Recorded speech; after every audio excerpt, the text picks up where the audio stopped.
The sun painted the Arizona sky in shades of amber and gold as Hannah Taylor knelt before the freshly turned earth, her slender fingers tracing the crude wooden cross that marked her brother's final resting place. Tears flowed freely down her dust-streaked cheeks, her shoulders shaking with each sob that escaped her lips. She hadn't heard the approaching footsteps, too consumed by her grief to notice the tall figure that now cast a long shadow over the grave. Daniel Hayes stood motionless, hat clutched respectfully in his weathered hands, saying nothing as he watched the young woman weep. His presence was neither intrusive nor comforting, simply there, a silent witness to her sorrow in the small cemetery on the outskirts of Springerville, Arizona. It was the spring of 1883, and the territory was as unforgiving as it was beautiful. Hannah had arrived just 3 days prior, journeying from Boston after receiving word of her brother's death. Thomas Taylor had been the only family she had left, and now he was gone, taken by a stray bullet during a saloon brawl that witnesses claimed he'd had no part in. When Hannah finally registered the presence beside her, she startled, quickly wiping away her tears with the back of her hand. "I'm sorry," she said reflexively, though she wasn't entirely sure what she was apologizing for. Daniel shook his head slowly. "Don't be," he replied, his voice low and gentle like the distant rumble of summer thunder. "Thomas was a good man." Hannah looked up at him, taking in his appearance. He stood well over 6 feet tall, with broad shoulders tapering down to a lean waist. His face was sun-bronzed and wind-carved, with eyes the color of a clear mountain lake. Though young, perhaps 30 at most, there was a weathered quality to him that spoke of hard living. "You knew my brother?" she asked, her voice raw from crying. Daniel nodded. "He worked for me, best ranch hand I ever had." He paused, looking down at the grave with an expression Hannah couldn't quite read. "When I heard about what happened, I came to pay my respects, didn't expect to find anyone here." "I arrived from Boston as soon as I received the telegram," Hannah explained. "Too late for the funeral, it seems." Daniel's eyes flickered with understanding. "They buried him day before yesterday. Town marshal didn't think anyone was coming." The silence that followed was filled with the whisper of the spring breeze through the sparse desert grass. Hannah struggled to her feet, her black mourning dress heavy with dust. "Miss Taylor, I presume?" Daniel asked, though it wasn't really a question. "Yes," she confirmed. "Hannah Taylor." "Daniel Hayes," he introduced himself. "I own the Silverwater Ranch about 10 miles east of here." Hannah nodded, unsure what else to say. The reality of her situation was beginning to settle upon her shoulders like a physical weight. She was alone in an unfamiliar town, with barely enough money for a week's lodging and a return ticket to Boston. And what was waiting for her back east? An empty apartment and a job as a schoolteacher that barely paid enough to live on. "Do you have a place to stay?" Daniel asked, as if reading her thoughts. "The Springerville Hotel," Hannah replied, "though I'm afraid I can't afford to stay much longer." Daniel shifted his weight, seeming to consider something. "Your brother," he began carefully, "he left some belongings at the ranch.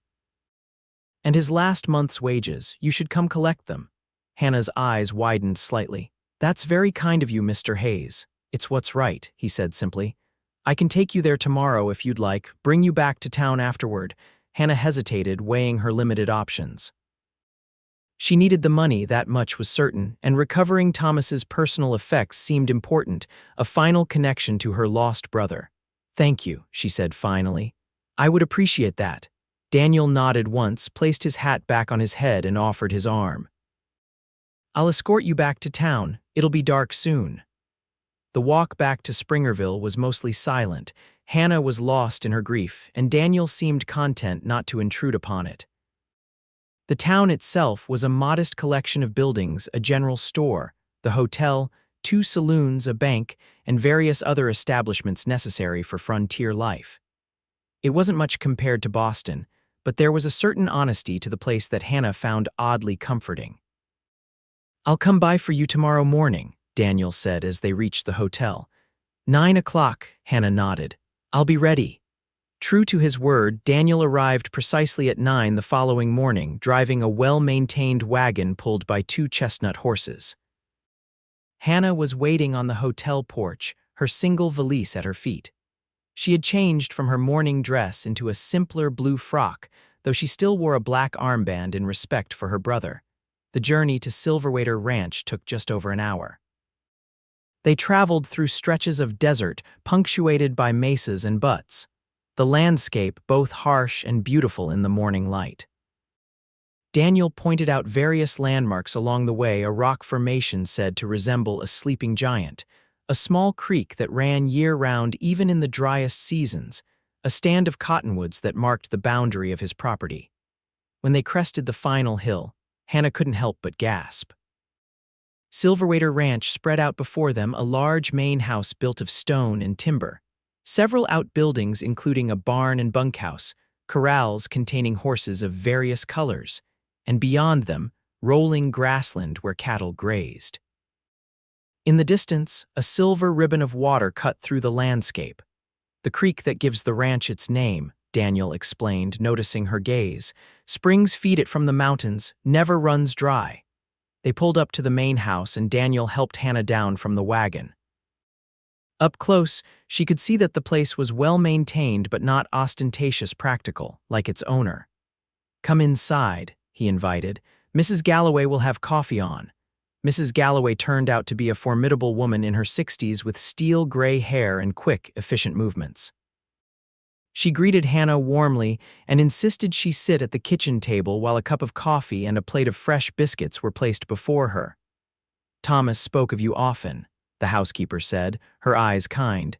"Said his little sister was the smartest person he'd ever known." "Teaching school back east, wasn't it?" Hannah nodded, touched that her brother had spoken of her. "Yes, for the past 3 years." Daniel excused himself, promising to return shortly with Thomas's belongings, left alone with Mrs. Galloway. Hannah found herself subjected to gentle but thorough questioning about her plans. "I'll be returning to Boston as soon as I can arrange passage," Hannah explained. Mrs. Galloway's expression suggested she wasn't convinced this was the best course of action, but she refrained from comment. When Daniel returned carrying a wooden box and a small leather pouch, she discreetly withdrew from the kitchen. "His personal effects," Daniel said, placing the box on the table. "And his wages." He set the pouch beside it, and Hannah could hear the clink of coins within. Hannah opened the box carefully. Inside were the modest possessions of a working man: a spare shirt, a worn Bible, a straight razor, a deck of playing cards, and a small daguerreotype of Hannah herself, taken several years earlier. Beneath these was a folded piece of paper that proved to be a deed. "What's this?" Hannah asked, unfolding the document. Daniel leaned closer to look. "Appears to be a land deed," he said. 20 acres adjoining my property to the south. Thomas must have purchased it recently. I wasn't aware." Hannah stared at the document in confusion. Why would he buy land? "He never mentioned it in his letters." Daniel shrugged. "Many men come west with dreams of having their own spread someday. Perhaps he was planning to build a home." The revelation that her brother had been putting down roots in Arizona territory gave Hannah pause. She had always assumed he was just passing through, working temporarily before moving on as he had done for years. The idea that he had been establishing himself here, perhaps even planning for a future, made his death all the more tragic. "I don't know what to do with this," she admitted. "No need to decide right now," Daniel assured her. "Land's not going anywhere." After Hannah had examined everything in the box, Daniel offered to show her around the ranch. "Your brother worked every inch of this place, thought you might like to see it." The tour took the better part of the afternoon. Daniel was clearly proud of what he'd built, explaining the operation of the ranch in detail. Hannah learned that he ran close to 1,000 head of cattle, employed 8 full-time ranch hands, and was experimenting with new breeding stock to improve his herd. "How long have you had the ranch?" she asked as they walked back toward the house. 8 years, Daniel replied. "Came out here when I was 22 with nothing but a horse, a rifle, and enough money to buy 100 acres and 50 head of cattle. Built it up from there." "That's impressive," Hannah said sincerely. Daniel shrugged, but she could tell her words had pleased him. "Been lucky. Had good men working for me. Your brother was one of the best." As the sun began to sink toward the horizon, Daniel suggested they start back to town. Hannah agreed, though she was surprised to find herself reluctant to leave. There was something about Silverwater Ranch that felt right. As if some part of Thomas's spirit lingered there. On the return journey, Daniel was more talkative than he had been the previous day. He told Hannah about growing up in Missouri, about losing his parents to cholera when he was 18, about working cattle drives from Texas to Kansas before striking out on his own. "What about you?" he asked eventually. "Thomas said you were smart as a whip." "How'd you end up teaching school in Boston?" Hannah smiled faintly. "Our parents died when I was 16. Thomas was already out west by then. An old school teacher of mine took me in, helped me get into a teaching college. I've been at the same school since I graduated. Do you like it? Teaching?" Hannah considered the question honestly. "I like the teaching part. The rest of it, the low pay, the school board scrutinizing my every move, the parents who think education is wasted on their daughters that I could do without." Daniel chuckled. "Sounds like you might be ready for a change." The comment hung in the air between them, neither acknowledging its potential implications. Back in Springerville, Daniel helped Hannah down from the wagon once more, but instead of bidding her goodbye, he asked, "Have you had supper yet?" When Hannah admitted she hadn't, he suggested the small restaurant attached to the hotel. "Food's decent, and I'd like to discuss something with you." Intrigued, Hannah agreed. Over a simple but satisfying meal of beef stew and fresh bread, Daniel laid out a proposition. "I need someone to teach the children on my ranch and the neighboring spreads," he explained. "Got 4 of my own hands with families, plus 3 homesteaders nearby with youngsters, 8 children altogether, ages 6 to 14. Hannah set down her spoon slowly. "You're offering me a teaching position?" Daniel nodded. "Room and board at the ranch, plus wages comparable to what you're making in Boston, I'd wager. We've got an old foreman's cabin that's sitting empty, could be fixed up as a proper schoolhouse." "Why me?" Hannah asked, though she suspected she knew the answer. "You're qualified for one, and—" Daniel hesitated. "Seems fitting somehow. Your brother loved it here. Thought maybe you might too, given the chance." Hannah felt a tightness in her chest. The offer was tempting, more tempting than she cared to admit, but she hardly knew this man or this place. "I'll need time to think about it," she said finally. Daniel nodded, seeming neither surprised nor disappointed. "Fair enough. I'll be in town for 2 more days, taking care of some business. Let me know what you decide." That night, alone in her hotel room, Hannah found herself torn. The sensible thing would be to return to Boston, to the life she knew. But was that what she wanted? She thought of her small apartment, of the rigidity of her teaching position, of the loneliness that had been her constant companion since Thomas left.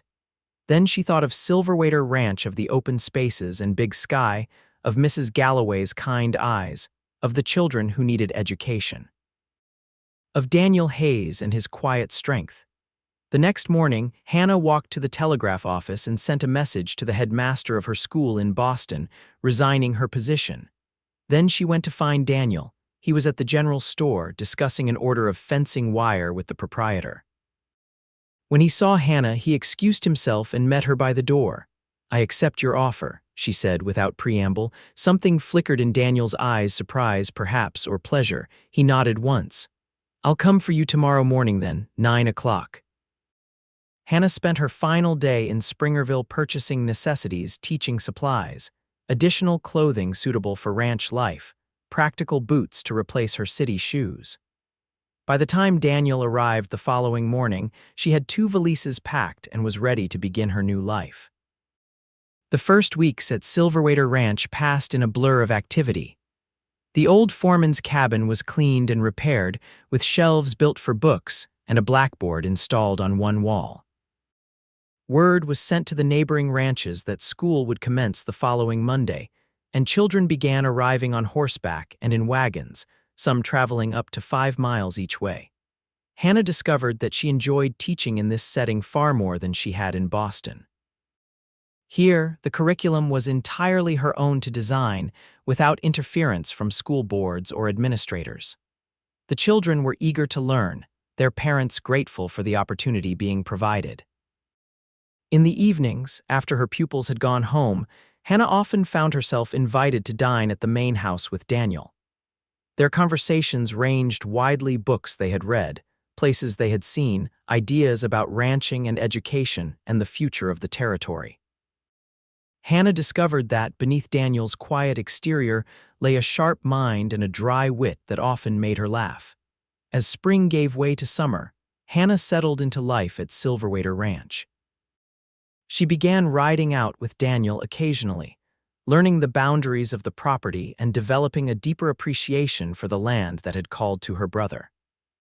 Daniel proved to be a patient teacher, showing her how to recognize the signs of water, how to read weather patterns, how to spot a cow in distress from a distance.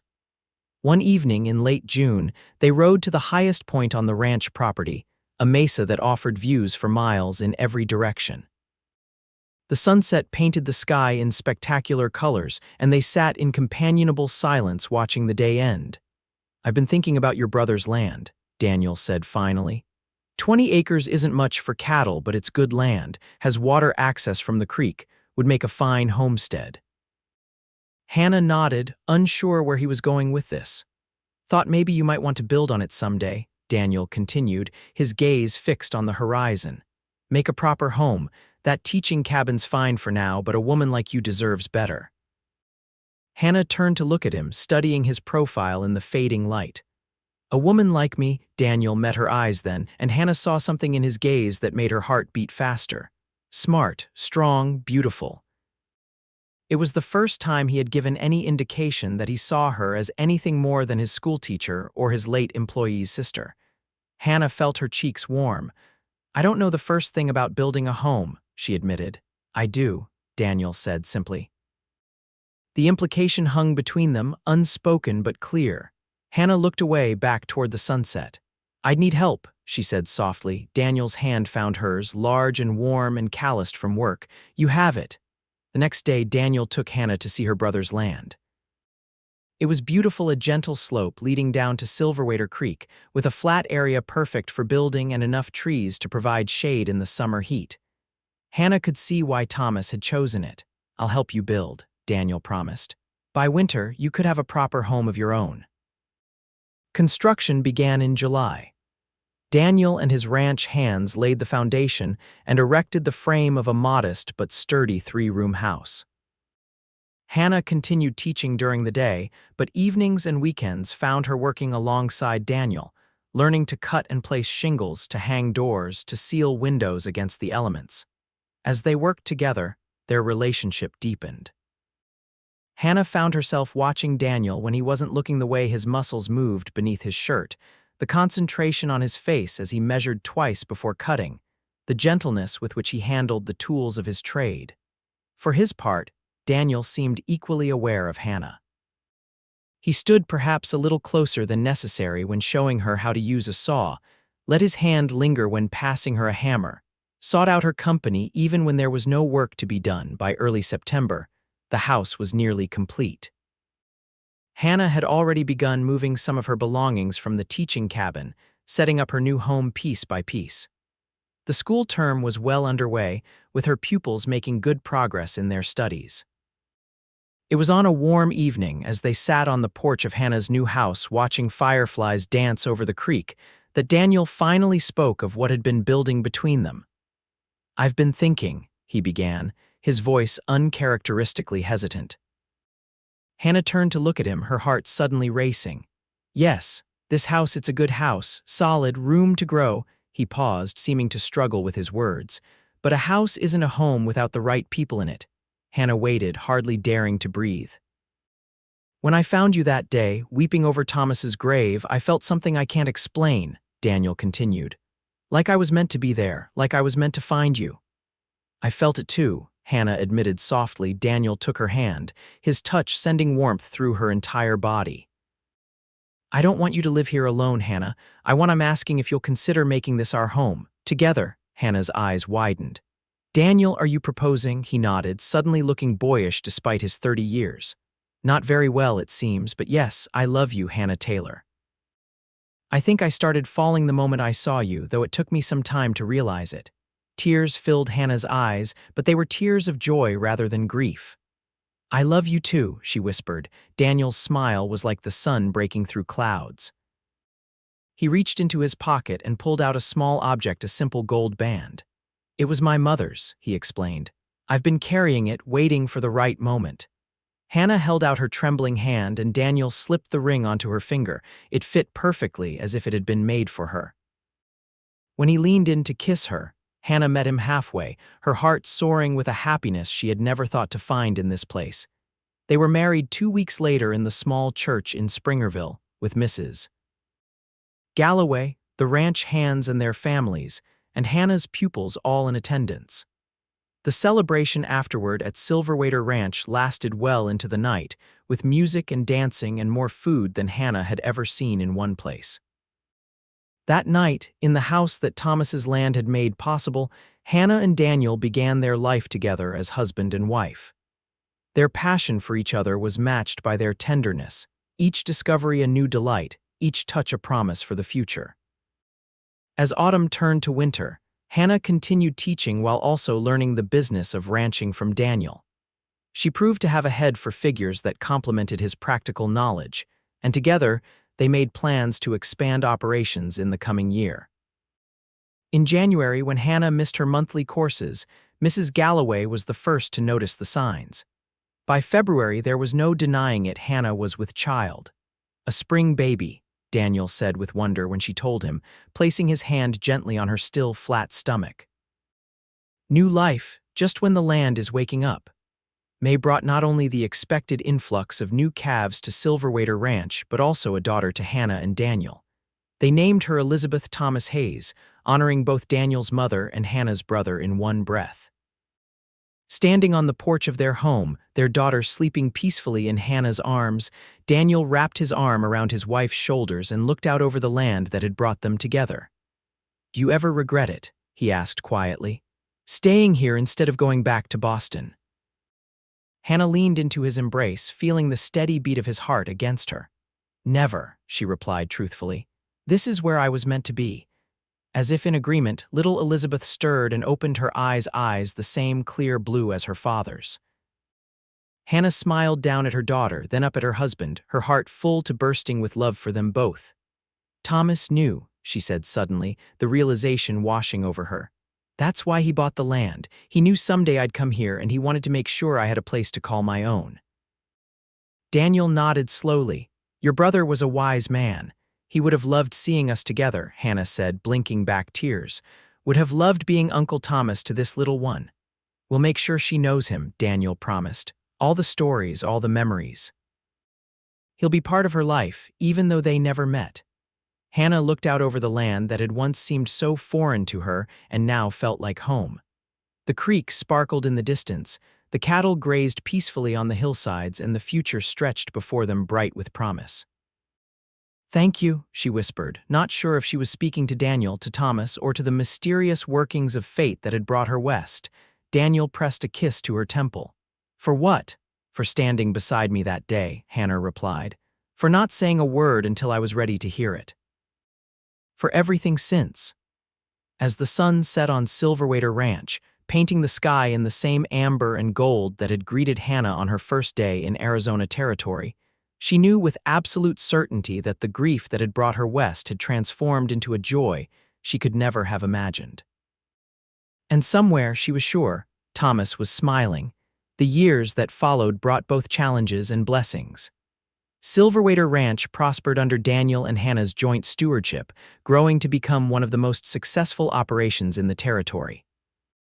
Hannah's school expanded as well, eventually moving into a proper building constructed midway between the ranch and Springerville, where she taught not only the children of ranchers, but also those from town. Elizabeth was joined by a brother, Daniel Jr., 2 years later, and then by another sister, Margaret, 3 years after that. The house on Thomas's land was expanded to accommodate their growing family, with Daniel adding rooms as needed, each addition a labor of love. Hannah never forgot the day Daniel had found her weeping over her brother's grave. Each year on the anniversary of Thomas's death, they visited the cemetery together, placing wildflowers on the grave that now had a proper headstone. What had begun in grief had blossomed into a love story that would be told in their family for generations to come, the tale of a Boston schoolteacher and an Arizona rancher, whose destinies intersected at a graveside in Springerville. And as their children grew and the 19th century gave way to the 20th, Hannah and Daniel Hayes remained as devoted to each other as they had been on the day they wed, their love a testament to the healing power of an unexpected second chance and the enduring promise of the Western frontier.